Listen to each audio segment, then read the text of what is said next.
ఎవరైనా సరే నా ప్రమేయం లేకుండా నన్ను ఎవరైనా ఆడిపోసుకున్నా, నాకు సంబంధం లేకుండా టీవీల్లో నా గురించి ఏదైనా బ్యాడ్గా వచ్చినా, నన్ను తగ్గించేలాగా మాట్లాడినా నాకు లేదు, నవ్వుకుంటాను నేను. ఎందుకంటే అది నేను కాదు. లేదా వాడు గుర్తింపు కోసం చెప్పం చిన్న ప్రయత్నం చేస్తున్నాడు, అయ్యో పాపం అనిపిస్తుంది. నా మానసిక ప్రశాంతత, నా మనశ్శాంతి, నా సంతోషం, ఇవి నా ఆస్తులు. వాడెవడో వచ్చి ఏదో అంటే నేను అశాంతి గురయ్యానంటే కనుక నా శాంతి మీద వాడికి ఆధిపత్యం ఉంది. ఆధిపత్యాన్ని వాడికి ఇవ్వను.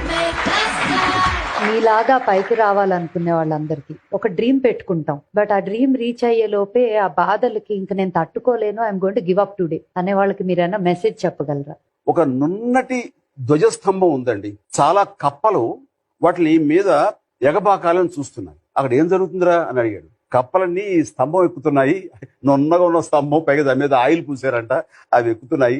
పిచ్చి మొహాలు అవి ఎక్కడ 2 అడుగులు వేయగానే జారి పడతాయి చూడు అనగానే అవి విన్న కప్పలు కొన్ని అలా ఎక్కి నిజంగా పడిపోయింది. ఒక కప్ప మాత్రం ఏమి పట్టించుకోకుండా చక్క చక్క చక్క చక్క చక్క పైదాకా వెళ్ళిపోయి బెక్కబెక్కమని కూసింది. కప్ప ఎలా ఎక్కిందంటే ఆ కప్పకి చెవుడు. అలాగా చెవిటి కప్పల్లాగా తమ ధ్యేయం వైపు వెళ్లే ప్రతి ఒక్కళ్ళు సక్సెస్ఫుల్ పర్సన్స్ అవుతారు.